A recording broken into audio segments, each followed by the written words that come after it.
on the move. Little dance step was good. Couple of bounces. Can take it himself and launch long. Inspirational. Time ticking away. Stop it. For Silvani. What about that? Mackay. Two in a minute.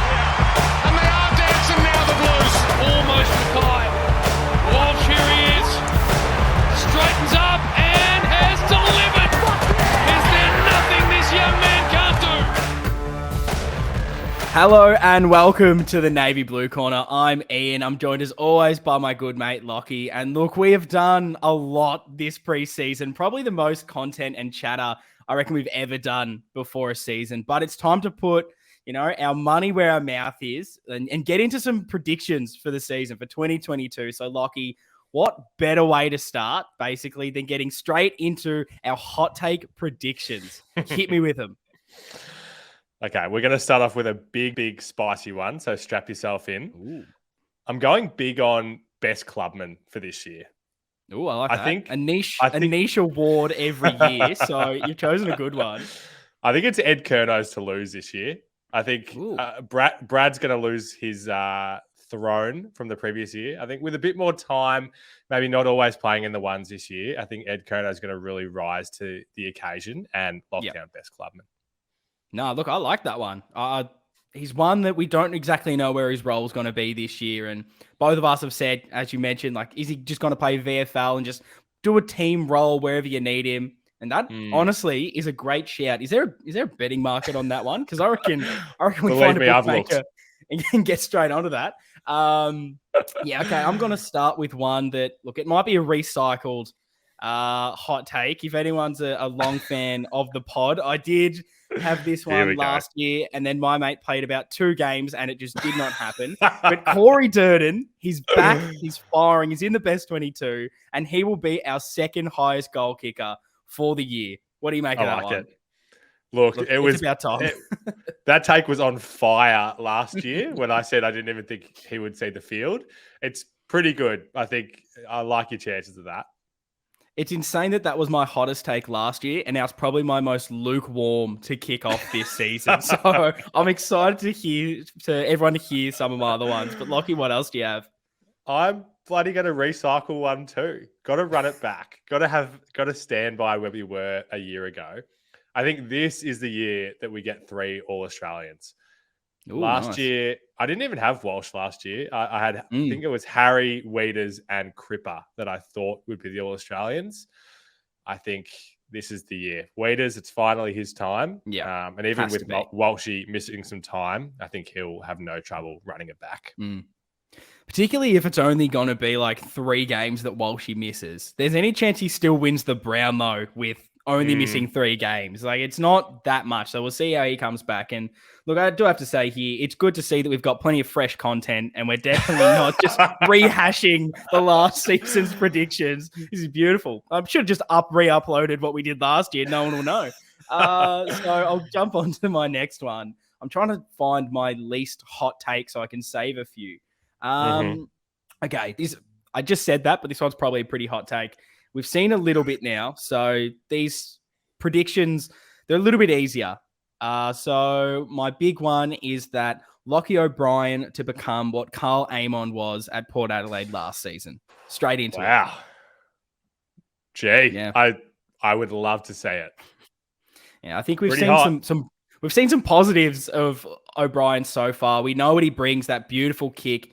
The way he's been hunting the football is something that I really haven't seen him ever do, just in the tiny sample size of preseason. So I'm pretty big on him, the way that it seems like the way we are playing, Vossi's instilled this midfield. He's getting onto those runners, those guys running out, find them in space. Honestly, wilder things have happened. Yeah. It was a high-end draft pick. There's clearly some talent there. Hopefully we're finally unearthing it. The role is there for the man. Just needs to grasp it. 100%. What else do you have for me, Lockie?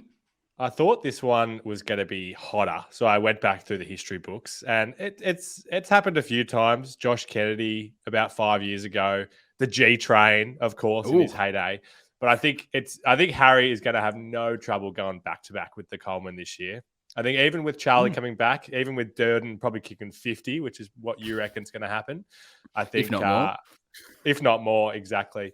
In fact, I'll go even bigger. I'll say Harry kicks more goals than last year as well. I think he'll top the 58, and it's a back-to-back medals for the big man. That would be beautiful. Yeah, the big thing I just can't wait to see is how him and Charlie go together. And yeah, I still think Harry's the big man. Obviously, kicking the most goals out of anyone last season. It was a big step up for him in a team that forward entries were abysmal last year. We weren't winning that many games. So if we can, start to jump up that ladder, have better entries and a more organized forward line, you're not wrong there thinking you can actually better it, which, yeah, fingers crossed. Another exciting one. So I'm just going to jump out and give a couple of more big-ish ones, but it's one probably I think a lot of people will maybe expect as well. So maybe this isn't a hot take, but it is Walsh and Cripper to both finish in the top 10 in the Brownlow. Oh, jeez. Would love to see that. Because obviously Walshy went big last year. We've seen Big Rick do it previously. He looks in absolutely beautiful nick out there. Why can't they both do it? I'm buying in. There's plenty of people out there after that game that still do not have any faith in Cripper. They don't have faith in his body. They think he's too old. They've got no idea. Yeah, I've honestly watched that Melbourne game back a couple of times just because I wanted to see little bits, and you just can't underestimate how good he looks when he moves. And it's something like everyone says, but there were just a few times where picks up the ball and the way he just shifted his hips quickly to get out of trouble. He wasn't really doing that last year. Like he was trying to, but he just looked big and slow. And the game was almost too fast at stages for him, which I think is all down to just that back injury and a bit of mobility. Looks like he can cover the ground a little bit better. The system's going to be there to help him. Mate, lock that one in. Lock it in. Yeah, very happy with that. This is a non-Carlton one, but it was so prophetic in the way that it came to me while I was sleeping, and I've put it out there in a few different circles already, but I just need to make sure that it's documented on the podcast. Drawn grand final this year. You can lock that in. Ooh, gee, that is one of the biggest hot takes ever. I just want to make sure that when it happens, somebody called it in mid-March. How did that come to you? Did it actually physically come to you in a dream, or how was that got into that noggin of yours, mate?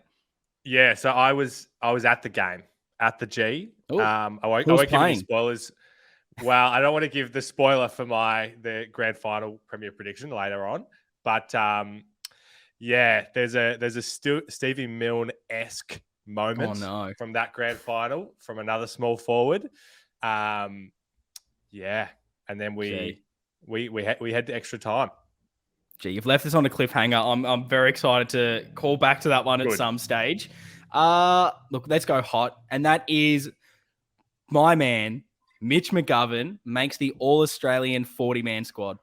Oh, I'm sweating. It's a little too big. But look, the way he looked, maybe it's reactionary from the Amy series, but he looked so crisp out there. If he does a performance like that pretty much every single week, that's at least the 40-man squad. Now, I don't think he'll actually make the All-Australian team, but if he can get into that, as I think chairman and owner of the Mitch McGovern Appreciation Society, I'll be getting this clip out there at the end of season. Wow. I need to up mine. 4 in the best 22. Oh. Both McGoverns in the back line. That's hot. Yeah. So what else do you have for me? Do you have any hot takes left? I've got one final one. And this is actually not for the season, but for this year. And I'm not going to get too specific with it. Keep it broad so I can take the kudos. Yeah. But I think that when we reach the off season, the biggest fish that is moved in the off season is going to be a player incoming to Carlton. Ooh, wow! I like that. Do you think we have any salary cap left, Lockie, to bring anyone in? Well, it's going to take some movements, but I'm just going to put that out there for you. Now, you've said before you have had some dreams and you're getting these visions of who it's going to be of grand finals. Do you have any inside information on who this player is, or are you just getting little flashes of it's blurred out and then signs with Carlton? Is that all you're getting at this stage? I mean, you and I have been doing our best at yelling about how much of a destination club Carlton is in any way that we can. We just walk the streets saying that we're a destination club. And I think that when we get to this off season, we're going to have made steps this year. And it just feels right. No prophecy so far, but I'll let you know when it comes. I'm excited. So mate, this is the section for hot takes. Lockie. Yes. Well, Oh, 100%. I can't be recycling every single one. Exactly. You keep reading those tea leaves, Lockie, and let me know any more predictions that come your way. If any of these come up, give me the lotto numbers because I'm gonna be needing it. Look, I've honestly got a couple, so I'm gonna try and find my hottest take. All right. Yeah, I'm happy to go with this one. So it is, and this is hard because our midfield looks very good at this stage, and it's going to be hard to weasel anyone in there. But I have a big feeling that come the end of the season here, that Jack Carroll squeezes his way into the team, and he will be one of the people that we're talking about as a lock for next season, and one of the most excited people we are to see next year in this team. Wow. I like it, and I would love to see it. It's interesting with how much trouble we had with our best 22s in the last episode that one of those guys is going to have to be making way for Big Jack. But yeah, I can see it. Time will tell. So we've talked a little bit about some exciting players. So let's jump straight into it. Players to watch for this season. Now, we've been fortunate this year that we've seen a couple of preseason games, which maybe makes this a little bit easier, or potentially makes it harder because you maybe had some smokies that have now absolutely shown everyone what they've got, and you almost have to cross them off your list and go, this isn't a good take anymore. This is obvious. But who are your players to watch, Lockie? I mean, Durden's the one that comes to mind here. And I feel like we're already, like the way that you're running back your second most goals prediction, a lot of people kind of that are very invested in Carlton like us are already very high on him. And we have to remember that we've seen him in 2 genuine games, and he showed a couple flashes in each game. Yeah. And then a preseason game where he played a half. We're all very sold on him, but I think in the kind of broader AFL world, no one knows who this man is. So I think for me, he's one where it's going to be really interesting to see if he can hold that spot the entire season. We know there's a bit of competition there, but I'm just so excited to watch him and to see if he can reach those heights this year that we hope he can. No, look, I think you're spot on with that one. He's someone we're pretty hyped about. Fingers crossed, it sounds like he's absolutely fine for round 1, but we want to see these exciting small forwards coming through. We don't have an Eddie Betts there anymore, so goals have to come from somewhere. And as a first round, start of second round, whatever draft pick he ended up being, he was our first of that draft year. There's the excitement there, so I'm very excited to see him. Someone I've got was a bit of a hotter take when I did write this down before the St Kilda game. Probably not a hot take anymore after what he did against Melbourne. But I have Matt Kennedy as a player to watch. And the reason I chucked him down there was when I was trying to look at what, I guess, if I'm looking at Port Adelaide and what kind of midfielders seem to do really well there, I likened him to a bit of that Ollie Wines type.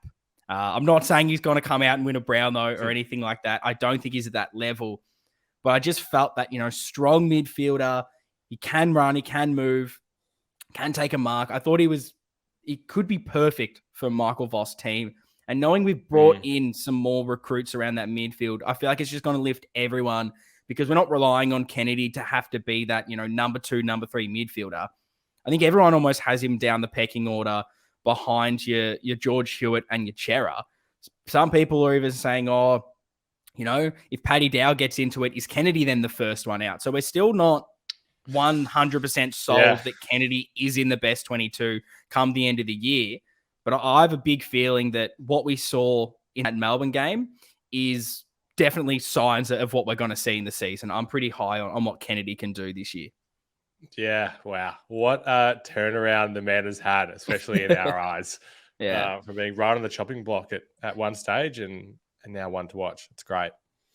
I just had one other name here. I think he's been a bit of a forgotten man because of his unfortunately interrupted preseason. But I think once he does get back onto the field, I think we're going to realize just how good Liam Stocker can be.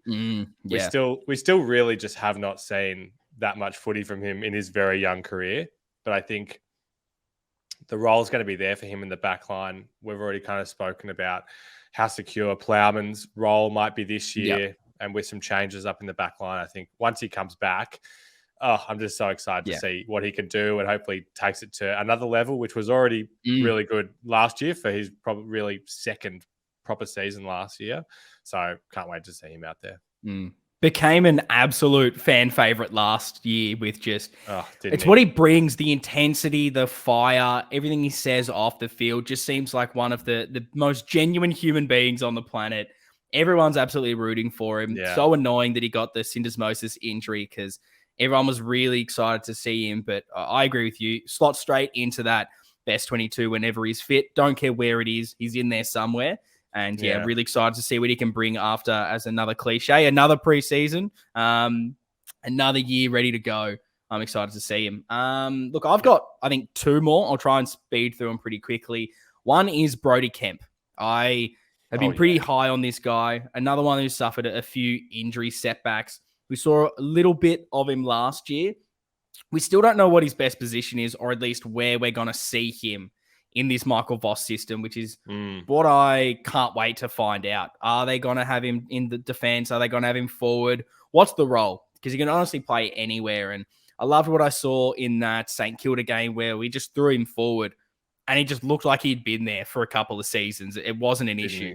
So I have a feeling he could become a really important player for us at the end of the season, just because if anyone's injured or you need to shift the magnets around, you've got a play like him that can literally go anywhere to spark a bit of life, whether it's defense, midfield, forward.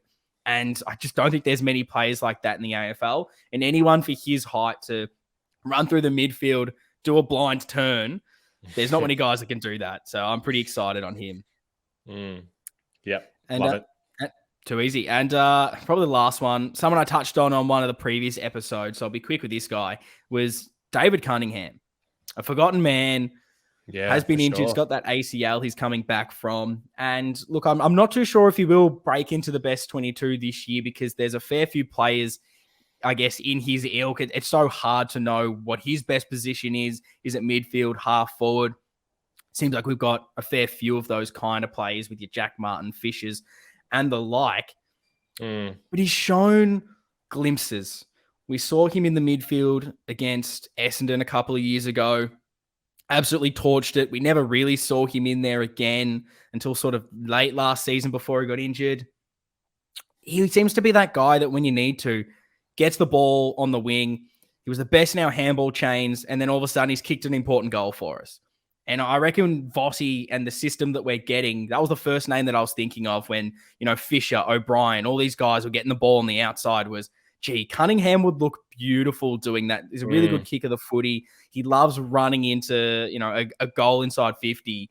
If he can get back and into this team, he could be another one of these pieces where we've been talking about, is a Jack Martin in that best 22 because of maybe a lack of consistency. If he struggles at some stage and we're not getting the best out of like a player like him, Cunningham's fit. I can see him slotting into that role and really, flourishing in a Michael Voss side. Truly a forgotten man, isn't he? And God, we had such big raps on him at the start of last year. So yeah, I love it. I think there's definitely room for him to be able to secure that place again once he's healthy and if he's at his best. But yeah, he's one of those players that's never really been truly consistent. So can he do it? I'm not too sure what his contract situation is like. I'd have to look into that. I think he still has a couple of years left, but he's one of those many kind of question mark kind of fringe players that they've now had a fair few years in the system. And these next few now with a new coaching group, it's going to be really vital to see whether they do take that step, or unfortunately we're going to have to move on because there's new kids coming through that maybe have a bit more potential. But I guess tying in with that, who is someone that is under the pump? Now, we do this segment every year, and this isn't us, to sit here and badmouth the Carlton players. It's almost a bit of a rev up. We're not seeing enough of this player, but we're hoping that they can turn it around this year. Who's under the pump, Lockie? Well, the first two for me are guys that I don't think will be lining up in round one. and have been, I guess, staples of the team at points during both their reasonably young careers. But I think for Setterfield and for Dow, it's like, it's just going to be a very telling season. If they struggle to push their way in, or when they do push their way in, they underperform. I don't know if worry is the right word, but I feel like we could get to the end of the season and it's like an SPS or Gibbons situation. Like more on the SPS side, where there's teams that would give these guys a go. Like SPS is clearly going to get in West Coast, but they're just not close, especially with all these other guys getting better and better. I feel like they're out of the pump. Yeah, look, they were the first two names on my list as well. And it kind of goes back to what I was just talking about with a Cunningham, where it's these guys that they came into the club pretty young. You have these, high hopes for them that they're going to flourish, they're going to turn into something.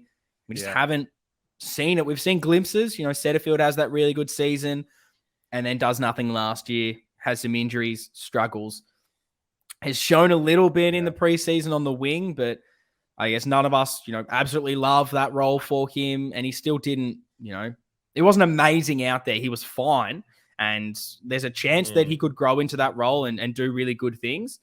But I guess compared to a Lockie O'Brien on the other wing, he wasn't as exciting. And then a Paddy Dow is someone that end of last season, we were seeing these, quarters or halves of football where he was one of the best players out there on both teams. And then he'd sort of fade away a little bit. I'm like, he's getting his confidence. This is going to be good. Gets dropped in the last game last year.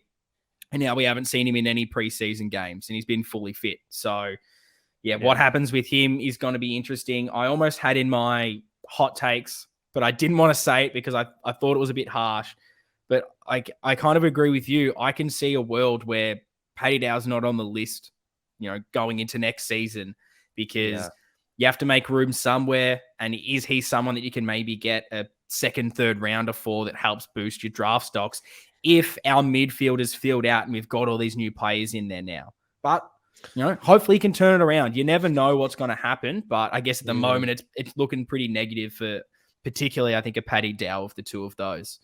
I'll go into a couple of mine. So I think Lockie Plowman. He's someone that seems to be always under the pump. And we've alluded to it a little bit in the last few weeks, but he's someone that's probably going to get found out either way this year. We've got a proper defensive system. There's a lot of names that can go through there. When we were doing our best 22s, you're looking at who can play that lockdown small. And to have that, you've got your Stocker. You've got Zach Williams and Saad that have to be in there. It looks like Vossi loves the idea of Doherty playing in that back line. You've got a Nick Newman there as well. Where's Plowman fit? Because the other guys can do a lot on the offensive as well. So if they can have the system working well and get that defensive side, there might not be a spot for Lockie because I think he's a bit more one-dimensional he is just there to be the lockdown small. Can play a bit tall if you need him to, but you prefer him locking down on that smaller player. And like if he's not named round one, might be a bit of worry signs for him. And he's obviously someone that every year the Carlton fans are on him for any sort of reason. But I think this is the year we'll finally know for sure whether he is best 22 or whether he's just not up to that standard. For sure. And I do feel like his role is so specific that he's not the kind of guy that if that role gets filled by someone playing better, they're not going to swing him forward and start trying him there or, if it's not that, then it's probably not in best 22 for him. I do have another one, and this is a bit of an interesting one. It is, Zach Williams. Because I had Zach Williams too. Obviously comes across with a lot of money, which will always get talked about regardless. And, good on him for being able to get that bag. You always love that. But he hasn't performed. And he had that injury, interrupted sort of season last year where he just couldn't get that consistency. It seemed like he wasn't fit enough. We've started to, again, bring in more better players around him. That backline is stacked. Nick Newman's in form. There is a world where with Doherty potentially going into that backline, with Newman playing well, Saad playing well, Stocker, even a Kemp, Zach Williams might not be in our best 22 if he's not pulling his finger out every week. But there's a, a possibility that he does.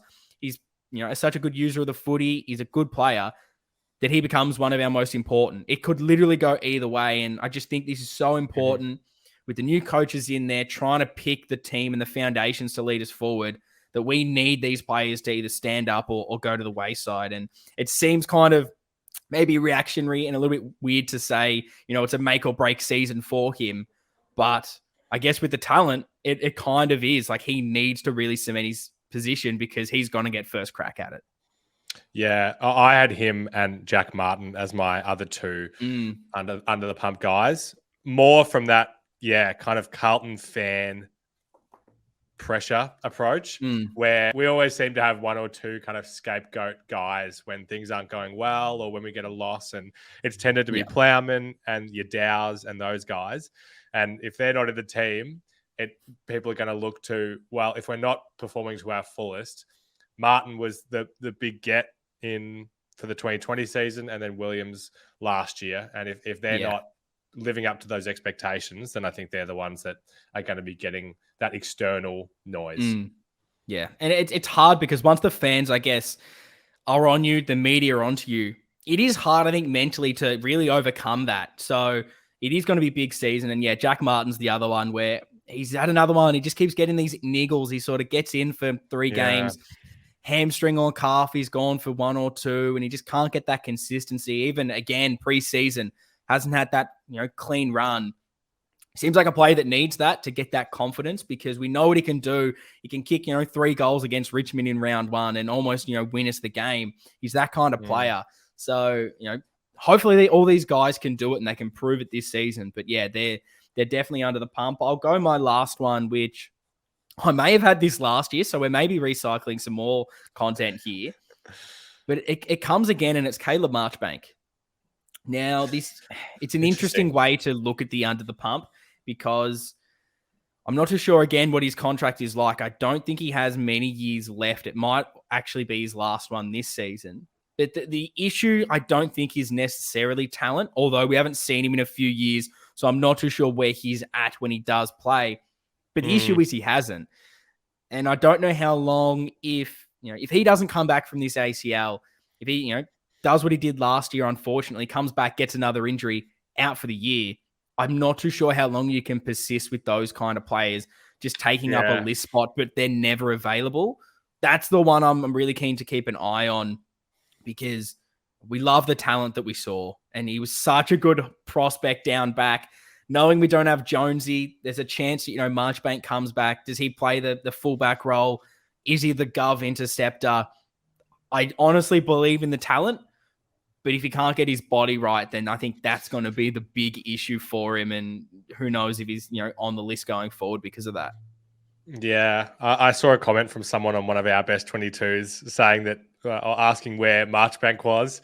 And it's just so hard to know what we're going to get from him when and if he does come back to the field. So, it's hard not to be under the pump when we haven't seen him in 2 years, really. But, And that's something, because I think last season he was in my best 22 because he'd only missed maybe like a season or so, and you're going, it'll be fine. We're getting Marchbank back. Beautiful. I believe in the talent. But then when you have another year of an injury and you don't see him, you just have no idea what play you're going to get back. Is his body good enough to do what he used to do? Is he mentally at that stage? Is it just going to take longer? Who knows? But I love Marty, so I'm fingers crossed, because the talent is there. Yeah. But look, we've gone a bit negative, so let's go straight back into the positives. Lockie, what will be, I guess, our big improvement in 2022? Now, this could be, position. This could be, I think we've talked enough about players, so let's make it something else. What do you think, if you were to look at the game that Carlton will play the end of the season, what's the big improvement? It's a tough question. Well, you've stitched me up here because I did have a player, so I'm going to have to hear yours first. You can go the player. I want to hear it. Well, for the player, it's definitely the Kool-Aid is getting to my head and giving me a bit of a brain freeze. But I do think it's going to be Mitch McGovern, because, I was thinking about some other players. But if I think about the baseline where we had Gov as nowhere near a lock into the team, even when he was fully healthy. When he was playing, he was kicking a goal a game, like not normally even the most convincing of goals. It was normally like one out the back or something like that, not getting a whole lot of the ball. I feel like even the floor of where he could be this year, if he just locks down that spot as that intercept guy and just does what we kind of expect someone in that role would do, that would already be a massive improvement. And I do see that ceiling. Like, it was a pretty hot take by you, but yeah, I don't know. People might come at us for this, but it doesn't sound that crazy to me that he does become one of the better defenders in the league because of all the things. Like, everything has to come together for that to happen. And I get that that's is unlikely, but it could. Yeah. And look, the coaches have talked about durability a lot with Gov, and it seems like internally they really rate the talent, but they think that a big component, it's obviously been fitness to start with, but they think he's overcome that and he's got to where he needs to be. But it's just his actual durability and not getting those injuries, which they think has also held him back. Hasn't had that preseason, hasn't had that consistency. Like I think a few of the players we've mentioned earlier, they get a couple of games and then they're out. And it was disappointing last year because I thought he was just starting to come good in that forward line. He obviously, I think, played pretty well in that Essendon game. He did that chase down tackle, which ends up getting him injured. That was starting to turn, I think, all the fans going, yeah, that's what we want to see from you, Mitch. Like, go out there and give everything to just maybe get a hand on, the guy you're chasing down. So, yeah, obviously a lot has to go right for a Gov. But if he can play every game this season, anything could happen because we know that there is talent in there because, you talk about glimpses and he'd play good for 5 minutes and he'd potentially kick 2 goals and do some really nice things. Then you don't see him for the rest of the game. So if he can actually be in the game, potentially more as his defender, hopefully good things, I think, will come of that. My big improvement of 2022 was basically, it probably goes back to the big buzzword of the offseason, which was system. And it's basically not relying on individual players and talent. Injuries are going to hit. It is just next in, and there should not be much of a difference in the level that we're playing. And I've sort of listened to a lot of Carlton content over the past week. It seems like there was a lot of interviews going around with players, coaches. Brad Lloyd was getting in there.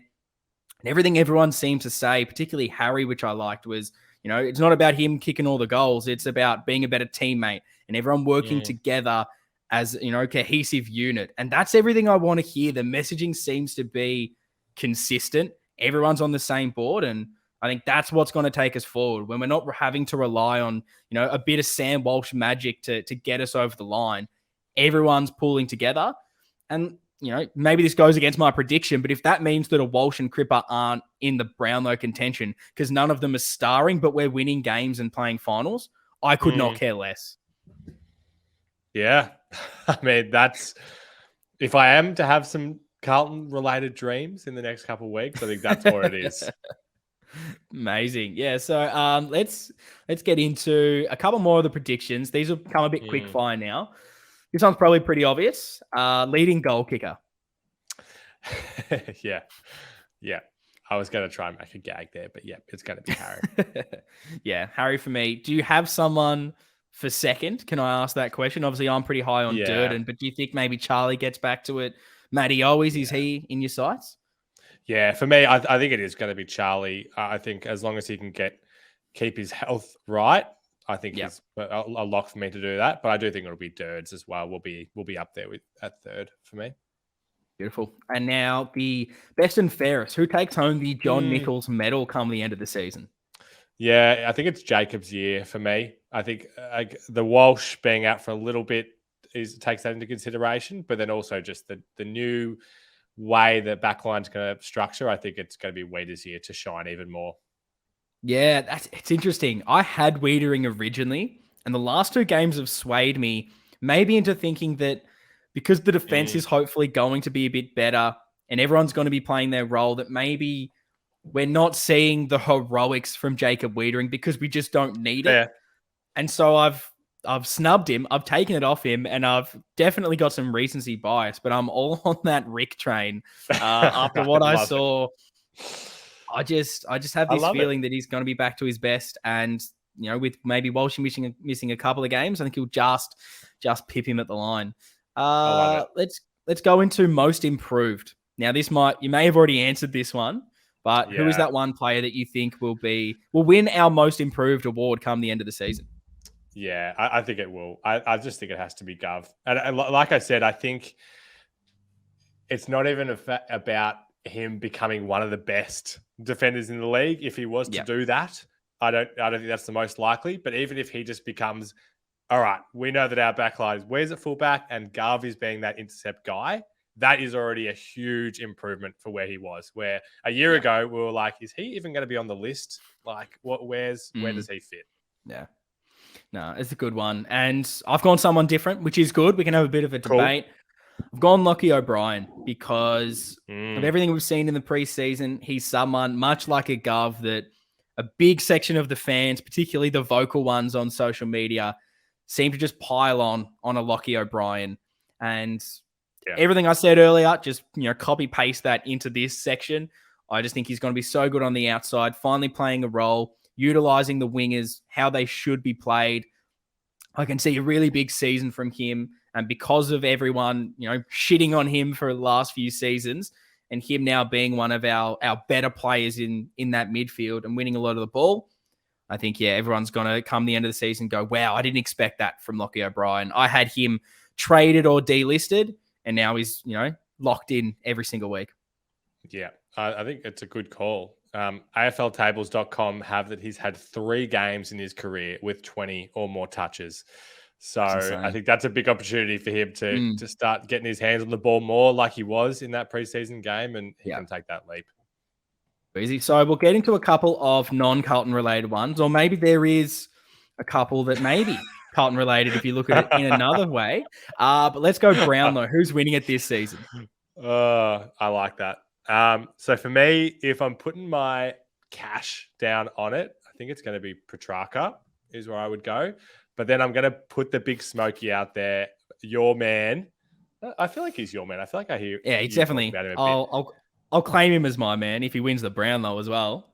Yeah, I think Caleb Sarong. I've spoken to you about him before. I think he's my wild Smoky that he can take that leap in a bit of a different looking Freo midfield now. Yeah, it's a good shout for a Smoky as someone that could really take that next step.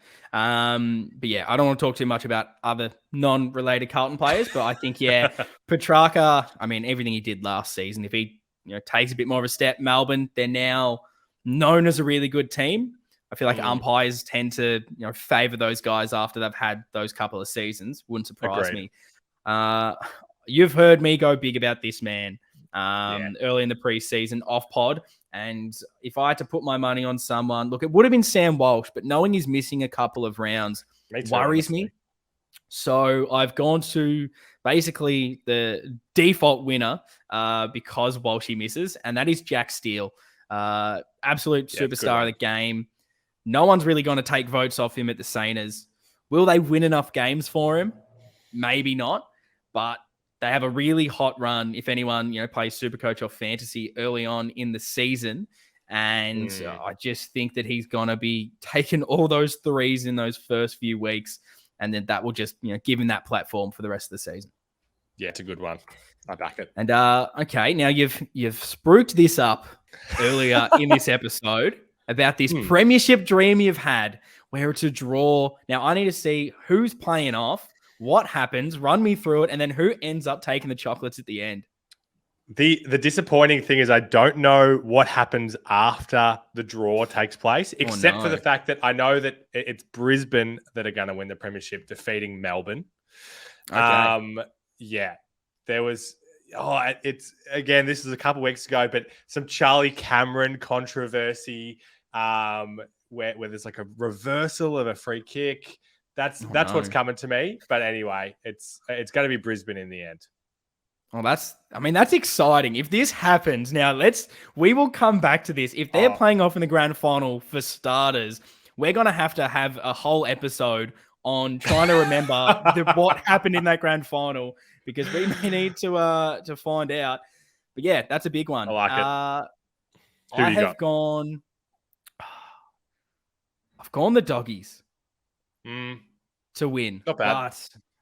But as soon as I say that, I feel kind of negative on that. Like Brisbane was the other team that I had, and we both had them last year. We and did. with Brisbane, the exciting thing for them is going to be, what happens with that midfield. Do a new couple of players running through there, get them over the line. Yeah. I just have this feeling that, the Doggies, no one's really talking about them that much. They went there last year and they struggled a little bit. Obviously, that sort of second, they started off a bit slow, came back, and they just didn't have it. And I just have this feeling that they're going to be so hungry now going, we had that chance and we fluffed it. We're going to go twice as hard. We know what we need to do to win now, and that they're going to just, win at the end of the day. Yeah. Yep. I don't mind it. They've got obviously some major talent there. So, yeah. Can we knock them off in round 2? We'll see. That'd be lovely. So, one that I don't have on the run sheet for you, so apologies. I'll stitch up with this one, but it might be an easy one. Who wins the wooden spoon? Who finishes last? Yeah. I actually feel really, really good about this one. After watching a fair few of the preseason games, I think the Crows majorly overperformed last year with the amount of wins that they got. And I think we're going to see a bit of improvement from the teams that finished below them, like your Norths and the Suns. For me, I think it's the Crows. Yeah, so you don't think that everyone's saying Gold Coast? You think that they'll be able to do just enough without Big Kingy down there? So they got Levi. Yeah, they do. Gee, he was crashing into everybody on the weekend in that Geelong game. Yeah, the Crows had 7 wins last year. I think they're more of a 4-win team this year, which I think the Gold Coast will be able to beat that. Yeah, and I think they won a few really through just Tex being the best forward in the comp for that first couple of months as well, which he's not going to be there. I don't think he's going to replicate that form if he does come back. I've gone someone different, but I do really like that shout of Adelaide. I've gone Hawthorn. New coach. I think this year they've brought in a bunch of good youngsters that I think can be guns in a few years. But if I'm looking at that list, there is not a lot that excites me, to be honest. There's not a lot in that forward line, not a lot in that defense. Tommy Mitchell's good in that midfield. I don't love a lot of the rest of it. I just have a feeling that they're going to struggle and that they're going to, finish on the bottom this year. Yeah, I don't mind it. I think they would be incentivized to have another bad year, get a really, really good pick again, and then go for the next one. 100%. So let's get straight back into some Carlton chatter here. Now, we won only 8 games last year. So this is there's a little bit in this. So one, do you think that we'll win more than 8 games? And then give me your ladder position that you think we will finish. I very much think we'll win more than 8. And on that note, after going through the fixture and looking at all the other teams, I think we will finish 8th. Yep. Well, I've got the exact same. I think we'll have more wins. As I said in one of the previous pods, we lost to Gold Coast North, West Coast's seconds team, Giants lost to twice. Collingwood. You just win a couple more of those. Obviously, that's more than 8. And then you do that, and it's finals. And that's not that big a stretch. And we'll come to it because we're going to go through each individual game and see where we're getting our wins and losses. But I think it's very feasible. And I have us finishing 8th as well, with a good chance, depending on who we come up against, that we maybe snag a finals win as well, which would be nice. But let's predict our wins and losses to see if we will actually make finals.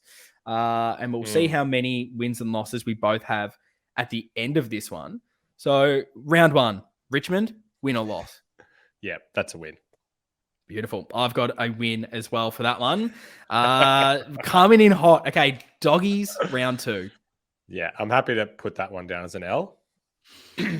I think the same as well with that. It's going to be hard to win. Look, if we honestly win the first 2 games, we're winning the next 2 against Hawthorn and Gold Coast. We're going for the flag if that happens. But I think Dockie's probably just too strong. But we always play really good against them. So there's any chance that we fire up. Hawthorn, win or loss? Yep, win, I reckon. Agree. Gold Coast away.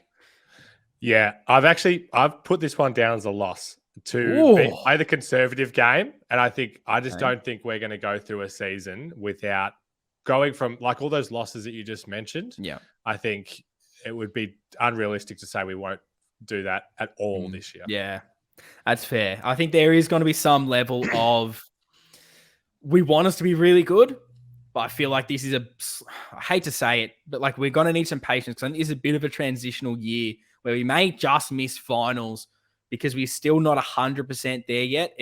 We haven't had long to put this game plan in, but yeah, I would probably be pretty disappointed if we didn't beat Gold Coast, even though it is away, just because I think we're so much better than them, or we should be. Next one we have against Port Adelaide, and I believe this one's at home as well. It is. I feel like Port have our number, unfortunately. So I'm going L there. I am going an L with that one too. I just think Port are a really good team, and we might not beat all the teams that we want to, even if we have that home field advantage. Next one is Freo away, which, fingers crossed at this stage, if those borders do open over in WA, I will be over there. Now, oh mate, I'm going to jinx this, but I've been over and seen 2 games of footy over in WA. The first one was against Freo. We won. It was a game where I think Liam Jones went forward and kicked like 3 goals. Mark Murphy kicked a goal. And then the other one was, the sidestep, the banana. Mark Murphy wins it for us, which was unbelievable. Wasn't there for the Newsy, so I need some more late-minute drama of a win over there. But are you chalking up the Freo game as a win or a loss? Yeah, well, speaking of I'm Port, 2 from 2. Yeah, exactly. Port have our number. There's no way that we're losing to Freo even over there for me. Yeah, I've given us the loss, to be honest. Okay. But you're going. I know, but I feel like that I can't keep this, going every single year. If it does, I'm going to try and get up every single year because surely there's something there. I think Freo are going to be quite good this season, and it's over there, which is hard. We've had their number, but I think it's probably about time that they finally maybe defeat us. But going to the next one, we've got North Melbourne. 80-point win. I would love that. Make it 120. We put them in the ground. Next, we've got Adelaide. Yeah. I don't think one of their 4 wins is going to be against us. Yep. I would bloody hope not. It seems like that just speaking of it, that's where it's going to be the big difference for me is it seems like every single year we lose to the bottom teams. We lose to at least the team that finished on the bottom once, and that needs to stop. We need to start beating all the shit teams, and then because that's going to easily put you in that top 8 contention. And then if you can have a couple of scalps, you're in the 8. Speaking of a team that we struggle against, it's GWS and it's away. Are you giving us the win? I've got GWS as my biggest slider this year. I actually think they're going to be quite a disappointing year. But having said that, we play them twice, and I think we're going to split them. So I'll say that this is a loss away. Yeah, look, I've done the exact same thing. I think away, they seem to have our number. We'll beat them at home. Then going into Sydney at home.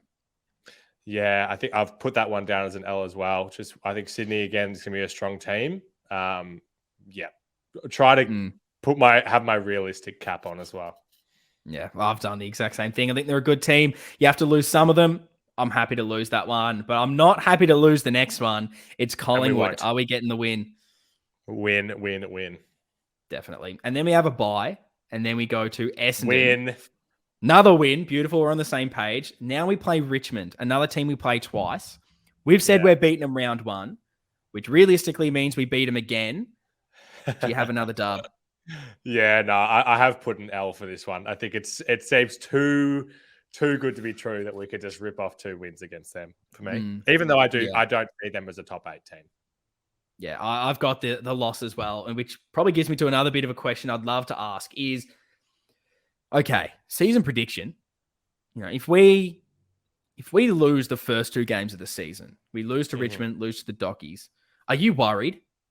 Would that make you nervous? I know we have then Hawthorn and Gold Coast, but it's much like last season where it then puts the pressure on you having to win those games. If you end up, struggling, do you think the pressure will be on, or are you thinking that we're past that now where it doesn't matter whether we win or lose, we're going to be firing again?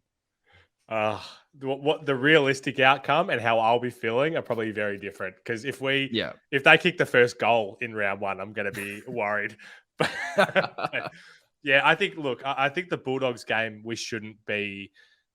Yeah, as long as we're competitive in that game, we should be pleased. Like you said, I think Bulldogs gonna be a top 4 really good team. Yeah. So, and if we just lose to Richmond, oh yeah, I'll be worried, but it won't be. It's not going to be season over, as a lot of would be Yes. saying. But gee whiz, I hope we're 1-1. Far out. Yeah, I think you're just nervous because then it all relies on the next one. But Totally. realistically, we're going through this now. It shouldn't matter because you've got so many games. But is momentum a real thing? Is a great conversation. But then next game we have Freo at home. You've given the win on the away. Do we do the double? Yep. I do think so. Yep, I gave us a loss last time, so I've definitely got us a win this time. And then we've got an interesting one, St Kilda. Historically, we play awful against them, but played one of our better games last year against them and got the win. What do you think this one is? Yeah, again, I've tried to be realistic, and I've gone that this is going to be a loss. Ooh, upsetting. I've gone the win there, so we'll see how we go over these next couple. West Coast away. Another historically bad performance we tend to do. West Coast, we both think are going to slide this year. Can we finally get the win over them? Yeah, I think so. I don't see West Coast being very strong this year. I think we'll be able to knock them over. Yeah, that's honestly, I've got a loss there, just because it's away. If it was home, I think we'd punish them, but the feeling we might just struggle again for some reason. We don't tend to play the best against them. Yeah. But yeah, next one is Geelong, win or loss. Loss. I agree. GWS at home. Yeah, I think we'll lose the one away, so we should have their number here. And then we've got Adelaide away. Win. Brisbane away. Gee, this is like this. We're going to get to this stage of the season, and it's going to be pretty season defining. So I think it's going to be a loss, unfortunately. Yeah, I've got the exact same with that one. Then Melbourne.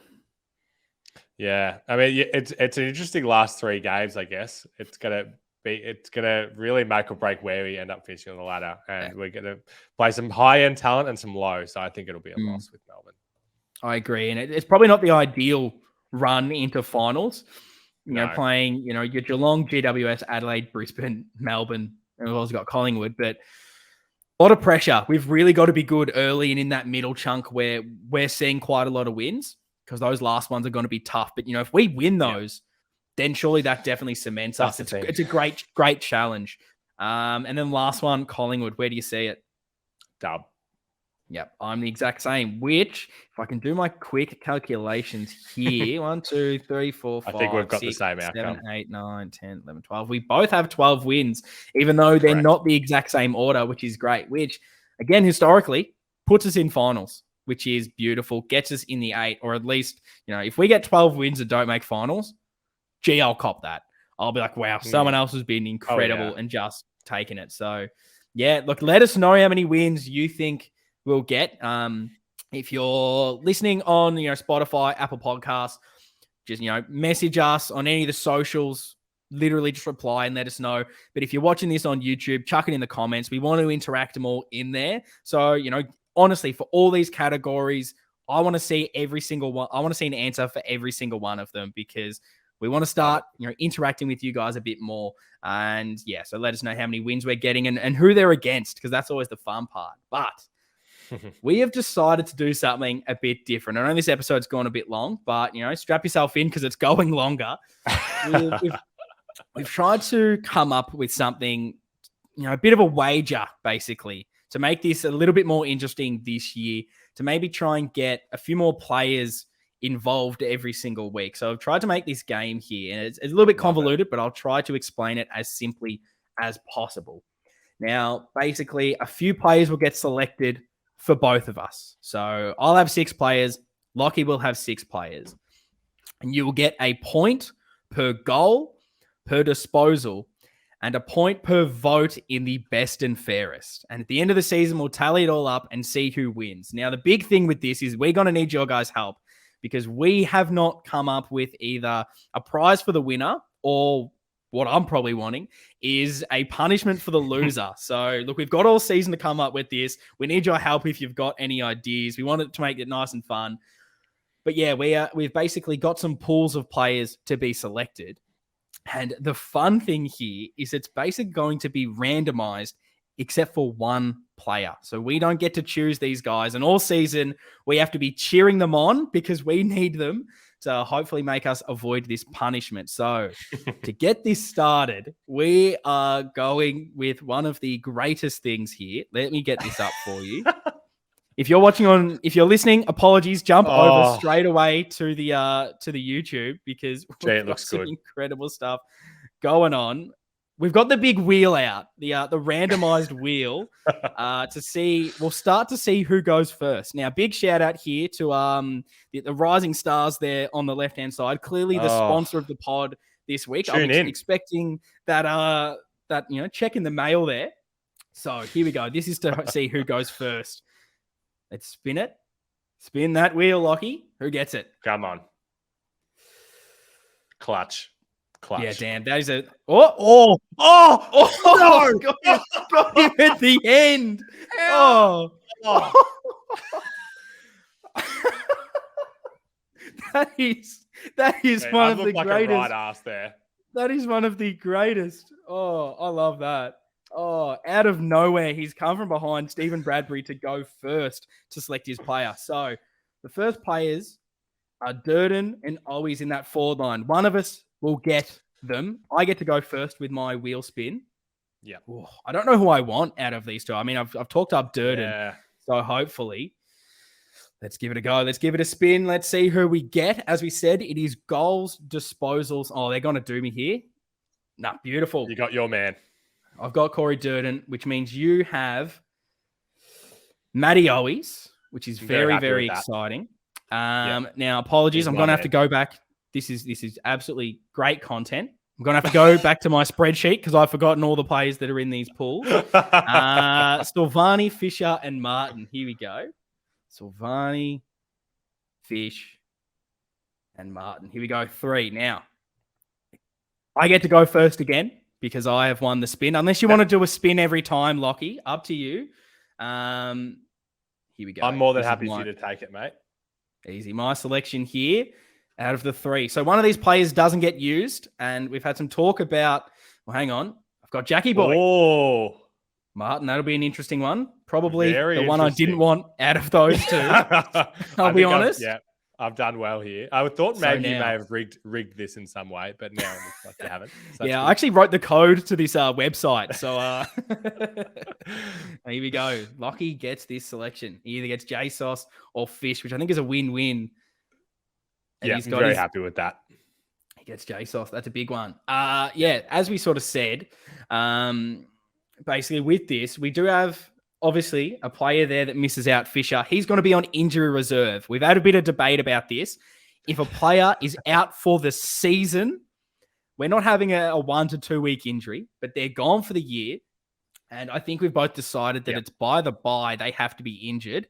You get to top up with an injury reserve player. If the AFL are getting COVID top-ups, we're getting our injury top-up players. Bloody oath, So that is going to be what it is. Now, I'm going to need to help for this one. I believe it is Kennedy. I believe it is Chera and Hewitt as the midfielders get to be chosen. So, again, my round here.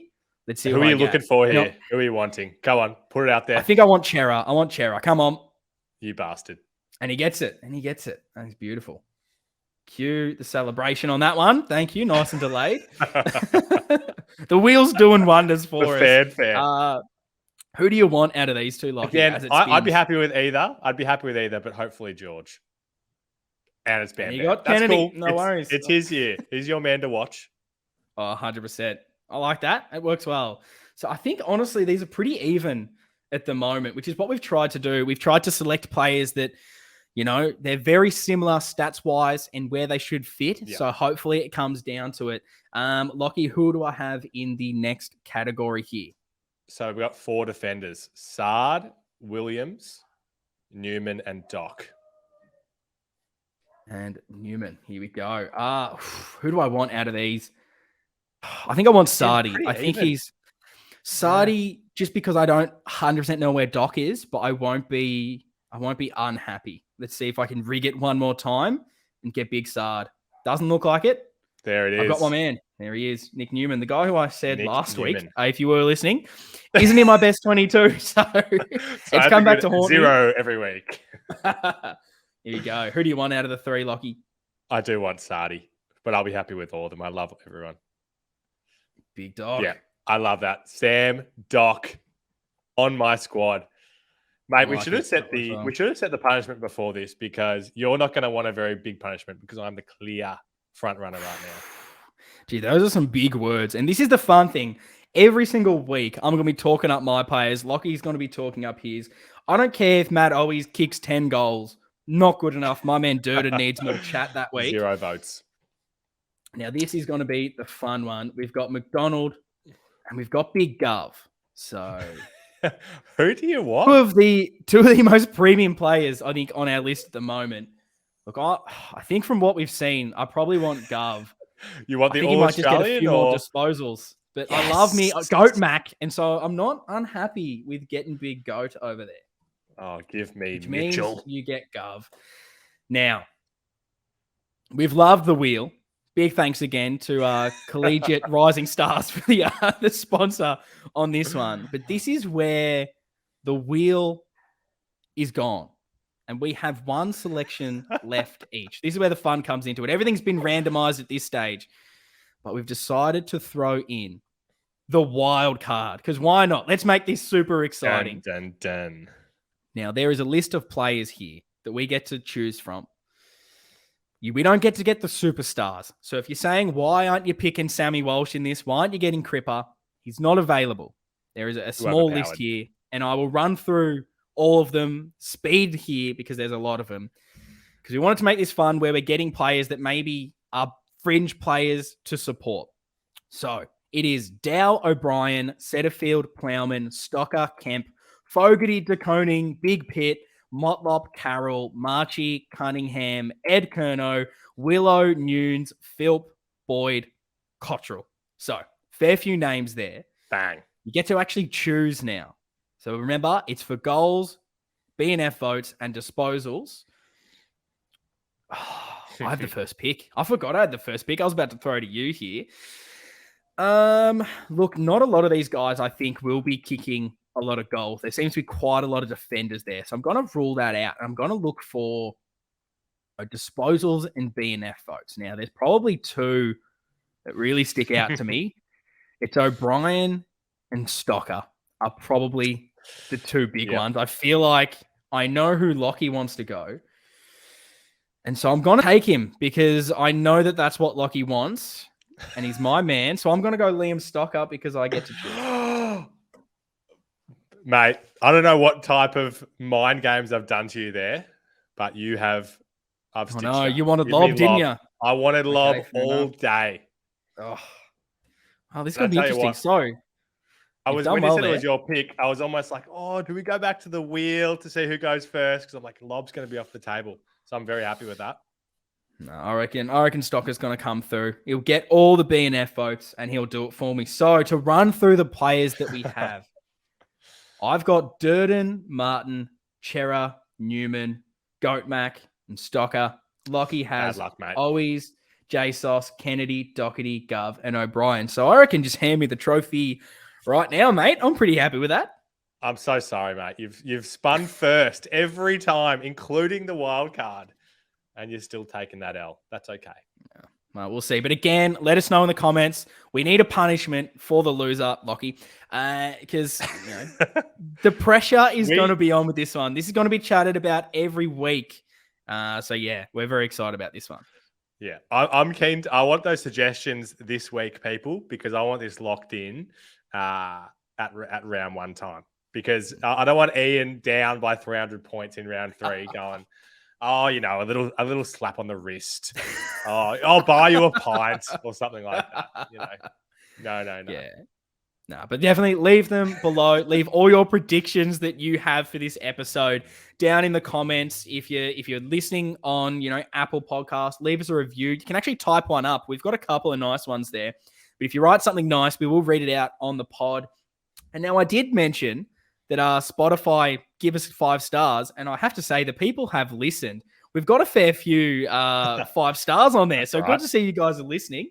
But yes, again, thanks for everything.